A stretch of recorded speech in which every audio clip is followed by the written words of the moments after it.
Bom dia pessoal, tudo bem? Meu nome é Tarek Souza e continuamos aqui com a leitura da Bíblia Sagrada. E hoje iniciamos, graças a Deus, mais um livro, o segundo livro dos Reis, em seu capítulo 1. Nesse capítulo vamos continuar a história que vimos no último capítulo do livro anterior. Aqui, Acasias, que é filho do rei Acabe, ele se torna rei de Israel. E ele se machuca e ele envia mensageiros para consultar deuses de outros lugares. Elias então recebe uma mensagem de Deus e pede para Elias confrontar o rei Acasias.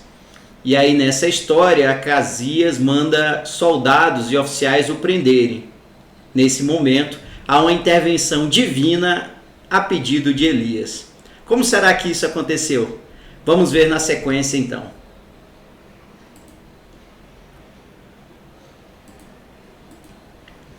Elias e o rei Acasias. Depois da morte do rei Acabe de Israel, o país de Moabe se revoltou contra Israel. O rei Acasias, que ficou no lugar de Acabe, caiu do terraço do alto do seu palácio em Samaria e ficou muito ferido. Então, mandou que alguns mensageiros fossem consultar Baal-zebub, o deus da cidade filisteia de Ecrom, a fim de saber se ia sarar. Mas um anjo do Senhor mandou que Elias, o profeta de Tisbé, fosse encontrar-se com os mensageiros do rei Acasias.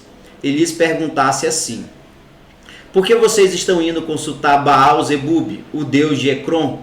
Por acaso pensam que não há Deus em Israel? Diga ao rei que o Senhor Deus diz: você não vai sarar dos seus ferimentos, você vai morrer. Elias fez o que Deus havia mandado, e os mensageiros voltaram para o lugar onde o rei estava. Ele perguntou: por que vocês voltaram? Eles responderam: um homem se encontrou com a gente e disse que voltássemos, e disséssemos que o Senhor manda perguntar o seguinte: por que é que você está mandando mensageiros para consultarem Baal-zebub, o deus de Ecrom? Será que você pensa que não há Deus em Israel? Você não vai sarar dos seus ferimentos, você vai morrer. Como era o homem que lhes disse isso? Perguntou o rei. E eles responderam: ele estava usando uma capa de pele de animais, amarrada com um cinto de couro. É Elias, o profeta de Tisbé, disse o rei. Então mandou que um oficial fosse com 50 soldados prender Elias. O oficial o encontrou sentado no alto de um morro e disse: homem de Deus, o rei mandou você descer daí. Elias respondeu: se eu sou um homem de Deus, que venha fogo do céu e mate você e os seus soldados. No mesmo instante, desceu fogo do céu e matou o oficial e os seus soldados. O rei enviou outro oficial com 50 soldados. Ele subiu e disse a Elias: homem de Deus, o rei ordenou que você desça daí agora mesmo. Elias respondeu: se eu sou um homem de Deus, que venha fogo do céu e mate você e os seus soldados. No mesmo instante, o fogo de Deus desceu e matou o oficial e os seus soldados.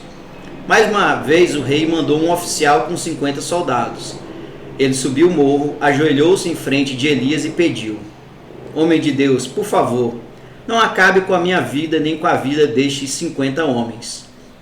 Os outros 2 oficiais e os seus soldados foram mortos pelo fogo do céu, mas tenha dó de mim, por favor. O anjo do Senhor disse a Elias: desça com ele e não tenha medo. Então Elias foi junto com o oficial falar com o rei e disse: o Senhor Deus diz assim: ó rei, você agiu como se em Israel não houvesse Deus para consultar e mandou mensageiros para consultarem Baal-zebub, o deus de Ecrom. Por isso, você não vai ficar bom, você vai morrer. E Acasias morreu, como o Senhor tinha dito por meio de Elias. Acasias não tinha filhos, e por isso seu irmão Jorão ficou no lugar dele como rei. Isso aconteceu no 2º ano do reinado de Jeorão, filho de Josafá, rei de Judá. Todas as outras coisas que o rei Acasias fez estão escritas na história dos reis de Israel. Muito bem, bacana essa história aí de Elias com o rei Acasias. Fica muito claro que Elias era um profeta de Deus, porque ele pedia intervenção divina e essa intervenção de fato ocorria. Nesse caso, Elias pediu que bolas de fogo caíssem sobre os oficiais e soldados do rei Acasias. E isso aconteceu. Isso é um milagre, obviamente, e eu entendo que milagres também ocorrem nos dias de hoje. Ocorrem de diversas formas, é verdade, mas o principal é que nós tenhamos certeza que se Deus estiver conosco, se nós formos obedientes a Ele, tudo pode acontecer. Era isso, pessoal. Um grande abraço e até mais.